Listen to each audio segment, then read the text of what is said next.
This video is about looking at some of the key details that I can take from a big competition that I fished last year that I can take forward to fishing that very same event again this year.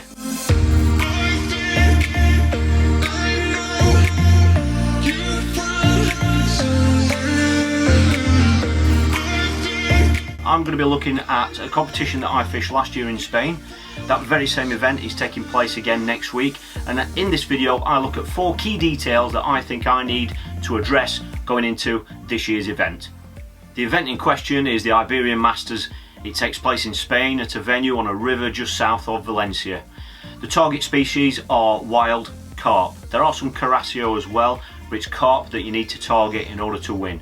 Now these carp can be caught on a long pole line in 12 to 15 metres. They can be caught down the middle and they can be caught right across underneath the other bank. The other bank is about 40 metres away. It's pretty uniform in width, and so a lot of the feeders we're going to be using in this event are going to be targeting that far bank.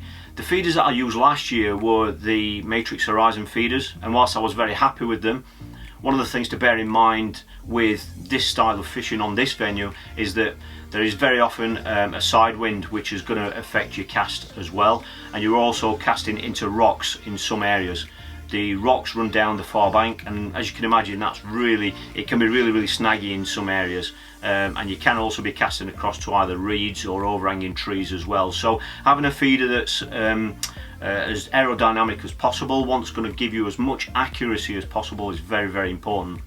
Last year I used the original Horizon feeder, and they were fantastic. I was really pleased with the way they cast and everything. But this year we've got a new version out. It's the XD Horizon feeder as well, which does very much the same job, but there are some differences in its design. One of the things I wanted to have a look at was having a look at how these feeders empty. Now it's something that we quite often overlook, I'll be totally honest, and I know a lot of people are guilty of it, that a lot of the time we're just selecting a feeder to get us to where we want to be, and we're not always thinking about how it's performing on the bottom and how it's actually emptying. One of the things I wanted to take a look at was how the 2 feeders actually emptied with the types of baits that I'm going to be using over in Spain. The 2 key baits that we're going to be using over there is going to be ground bait and sticky mag. For those that don't know, sticky mag is basically it's like an adhesive that you actually add to clean maggots, which helps them to stick together. When they stick together like that, it's quite easy to just pop them in a feeder, in an open end feeder, and that will stay in the feeder long enough to get your feeder out to where you want to be. The water then breaks down and separates the maggots once the feeder's on the bottom. The first thing I wanted to try was the original Horizon feeder. I wanted to see how it performed with ground bait. Now, as you can imagine, because it's a fine wire mesh on this feeder, it's going to give water access to that ground bait, so you would normally expect it to break down much quicker than any other sort of feeder, and that's exactly what happened when I was doing some tank tests at home.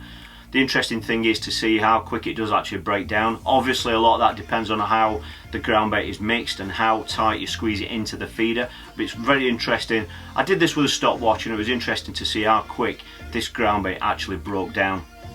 One of the other key issues was the amount of dry mix that was coming off the feeder and rising to the surface. A lot of the days the venue was very windy, so having anything like that coming off your feeder could certainly be detrimental to keeping fish in your peg. Next up was the new design of the Horizon feeder, the XD. As you can see, it's plastic moulded. It casts brilliant, as you can imagine. You can tell by the shape of the feeder. It was interesting to see how this actually emptied with ground bait. Obviously this is the same ground bait mix, the exact same mix I used in the original feeder. And as you can see, because the plastic is thicker than the actual wire mesh, water can't get to that ground bait quite as quickly. So it was quite clear to see that the ground bait wasn't breaking down as quick and emptying from the feeder as it was with the wire feeder. The other interesting thing was that because of the design of that feeder, as you can see, a lot of the ground bait is getting pushed out of the front open end of the feeder as well. So already you're looking at a difference there in the way that the ground bait actually spreads as it actually empties from the feeder. The next test I wanted to do was to see how the original Horizon feeder performed with sticky mag in it. Now, as you can imagine, it really depends how much sticky mag you put onto the maggots. Sometimes if you only put a small amount on, obviously you'd expect the maggots to break down quicker. This is with cold water as well, but it was interesting to see how these maggots were actually emptying from the feeder. Like I say, it was cold water, but as you can see, that they break down pretty quickly. One of the key things that I learned from this is that I can really cut down on the amount of sticky mag that I actually put on this particular batch, because this particular sticky mag, there are obviously different ones on the market. This one is a lot stickier than the one I've used previous, so straight away that was something I learned. So I know going into that event that I can use just a fraction of the amount that I put onto these maggots. But as you can see, even with cold water, they were breaking down pretty quickly from this wire feeder. I then did the same test then with the new XD feeder, and as expected, because the water can't get to the maggots quite as easily as it can with a wire feeder, again we're seeing a slower breakdown of that bait. The maggots, it's taking longer for the maggots to get out of the feeder, and as what happened with the ground bait as well, there are more maggots coming out through the front open end of the feeder as well, which is really interesting. So straight away I know that if I want to slow down the way that those maggots come out of the feeder, or if I'm waiting a long time for bites and I want the maggots to stay in the feeder longer so that they're going to be closer to my hook bait and closer to the feeder, if I'm waiting a long time for bites, then the new XD Horizon feeder might be the one for me to try. The other key aspect that I wanted to look at was the actual reel line. Now, I went into this event last year hearing stories about all these rocks, how a lot of people were getting cut off on snags under the water, and when you're fishing for carp into double figures, which are wild carp, they are really aggressive fish. I didn't want to run the risk of losing any tackle on these fish.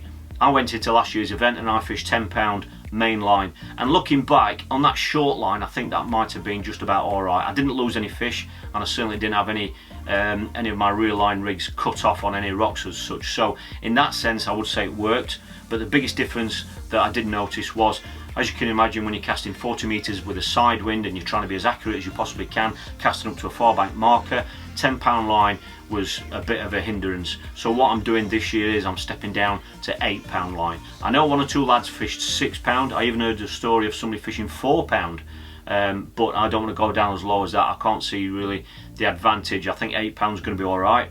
So this year, going into this year's event, I'm going to be fishing 8-pound line. It's the Carp Master on that long line for casting across to 40 metres and down the middle as well. But on that short line, because of those big boulders, some of the boulders were as big as a car, so, and a lot of them are submerged out of sight. I don't want to run the risk of losing any fish on those, so I will be fishing 10-pound line again on that short line, because obviously the short line is shorter.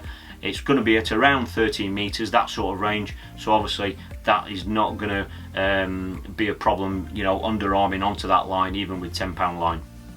Another aspect that I've been looking at is feeder links. Now, I've used feeder links now for a number of years. Homemade ones are the ones that I use, you know, I've been happy with them. I found a design that I'm happy with, I haven't had any break on me.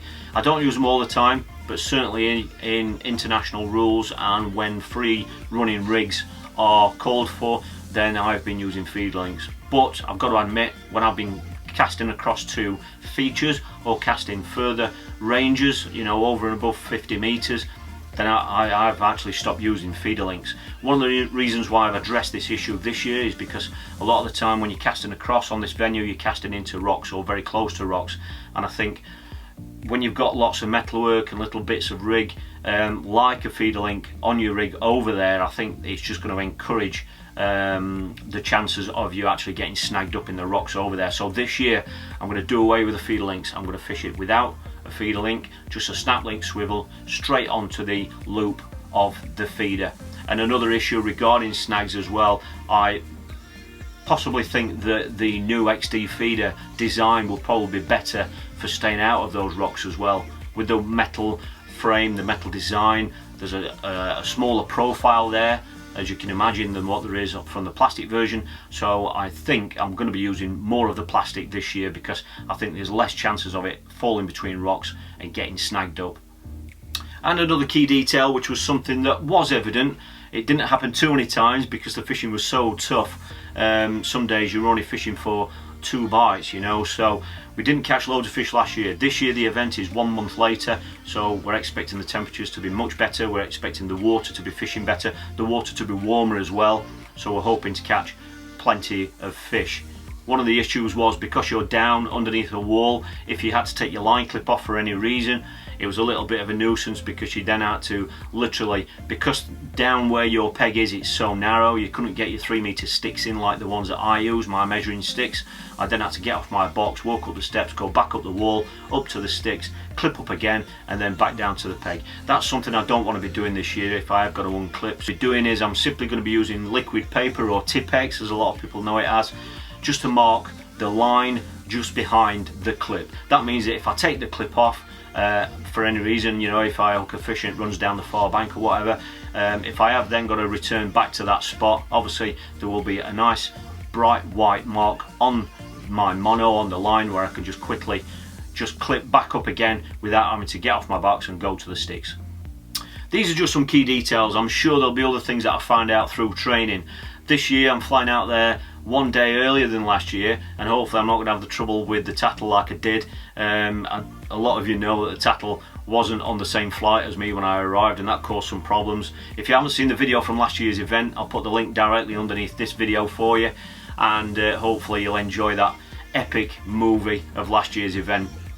I hope you've enjoyed this little insight into just a little bit of the thought preparation that I have going into major events. It's a fantastic competition. Like I say, if you haven't seen the video from last year, please check that out before you watch this year's. This year's I will be filming the whole trip for you, not just the fishing but the whole trip, and hopefully you'll enjoy that when that's uploaded in early April. Well, I hope you've enjoyed this video.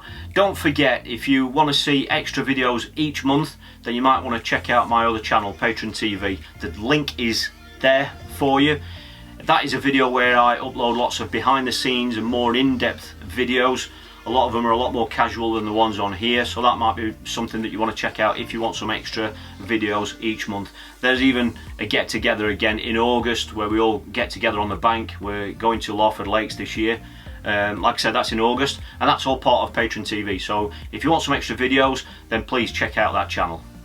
Thanks for watching. Remember, if you enjoy videos like this, please hit that subscribe button, and if you've enjoyed this little insight, then please give it a thumbs up. It's massively appreciated. Have a fantastic week, and I'll see you all in the next video.